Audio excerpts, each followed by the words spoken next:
Welcome back everyone to yet another vlog, this one for the Riftbound Houston Regional. That was really cool to get a chance to, go and visit. I didn't really participate unfortunately because I didn't really have the cards, but it was a treat nonetheless. This trip itself was a lot of traveling for me though, because I had a 5-hour gig the night before, which ended up having me drive at about 2 a.m. This was me driving from 2 a.m. from where I lived in Kansas all the way there, which was still a pretty big treat. I ended up walking over to the center afterwards, but this is me reaching there at about 10 o'clock over to the George R. Brown Convention Center. Now, again, this center was pretty cool. The event was on the 3rd floor, but a lot of the entry was on the 2nd, which made for a very interesting thing going on. The line for day 1 was wildly long.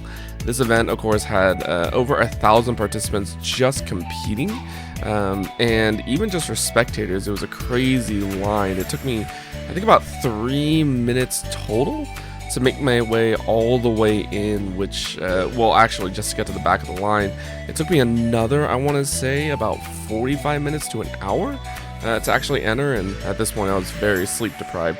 For reference, again, I ended up working from about, I want to say 7 or 6 p.m. the night before, all the way through, so I had no sleep when I got here. But either way, it was still a treat to go ahead and get on in with. And when I got to enter, it was a pretty cool little event. Overall, it was pretty smooth sailings, but the entire venue was very much, again, a regional set. This was, again, the first of the Riftbound Regionals for the US base, so it was, it was very geared towards the competitor side, but even just the entry looked really, really cool. Again, for the first set here, you could see an entire wall dedicated to just all of the legends, all of the champions currently in the game. And then, of course, you can see there a little bit of a slap through of the Spirit Forge, but we'll get more to that later. The entire venue sprayed out was pretty dang good, honestly. This was, again, a treat and a half, but they also had areas for maybe people that just didn't know how to play, which honestly I used a lot as well. A lot of the spectators actually came by just to see what was up in the Houston area, so they had a learn to play area. Not only that, you could play against the devs in what they called a card slinging event, which was really cool as well. Getting to play against the devs and getting to actually talk to them was a very fun aspect as well. Finally, the stage was the last little part here, which we got to see a little handle of, and I got to meet up with a couple buddies in the beginning, because day 1 wasn't too bad. It was a lot of side events as well as smaller events throughout, but one of the main things that we saw was the play for the tournament slots. So on day number 1 of the Houston Regional, it wasn't full play, but this was primarily just a play-in tournament. But there was a lot to actually take a look at, so you can see the Origins cards lined up here. This was every Origins card released, but not only that, there was a Spirit Forge as well, the next set that was coming through for Riftbound, which was really cool to see.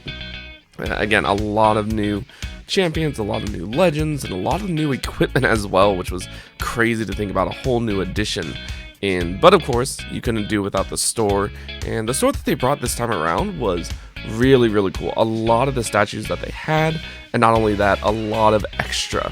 You could have a little chibi statue here and there. Of course, on the day 1 though, it was a long line, as you can see, but I was able to get my Riftbound box, which was the World's Bundle that you could get, which included sleeves and all.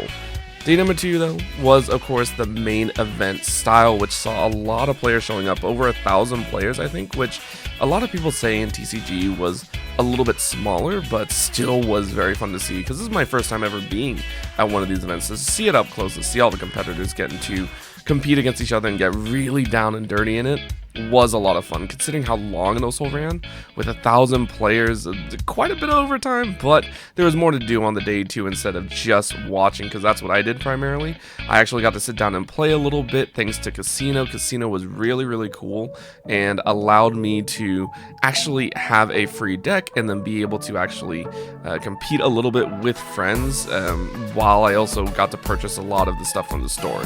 But that was just me having some fun. There was also a wall full of prizes that you could get from playing in the side events, which ended up being really, really cool. There were a lot of prizes, but mainly were these metal cards for each of the legends and each of the champions as well. This one was the Lux that one of the people had been able to kind of field a lot of their points for. But as I was saying before, the Spirit Forge had a little bit of event with Riftbound, which saw a lot of the creators actually jumping in and taking a look at a lot of these cards and getting to actually check them out on hand. This is the first time I think they were actually released to anyone to actually take a look at, so it was really cool to see a lot of creators jumping in on that factor. Day 3 though was of course the final day of the event, which saw everyone cut down to just the top 64, which was still really cool. Obviously the venue was a lot quieter, but getting to see all these competitors was really fun, even on the main stage, which you gotta see before. And of course there were people from all over the place, not just in the US, but even internationally. All right, top 64, who do we have? Hey, all right, far flight, and you? Oh my gosh, international, let's go. Oh boy, all right, so what are you guys running? Just Kaisa, okay? All right, and on a scale of 0 to 10, how well do you think you're gonna do? Be honest? 6.5. 6.5? You know what? You're better. I started playing this game seriously 2 days ago. So we'll see. He says this while in 64, by the way. He says this after like 9 rounds. I bought coaching from Alan ZQ. Oh, okay. So all right, well, good luck to you two. Thank you. Getting to listen to them was really fun, but also seeing the trophies and what you can win at the very end was awesome. This was the Misfortune card that was signed, sealed, and delivered to the winner at the very end, which we got to watch, but there was also other items going on, which was the creators versus the devs pack pull, which was really fun to watch. This was a might challenge, a combined might each time, which was a cool little concept here, but we saw a lot of the Disguise group come on out. Froden, obviously one of the awesome people there, and we saw a lot of these creators also joining in on the Spirit Forge action, but getting to see a lot of these people that I've only admired from afar.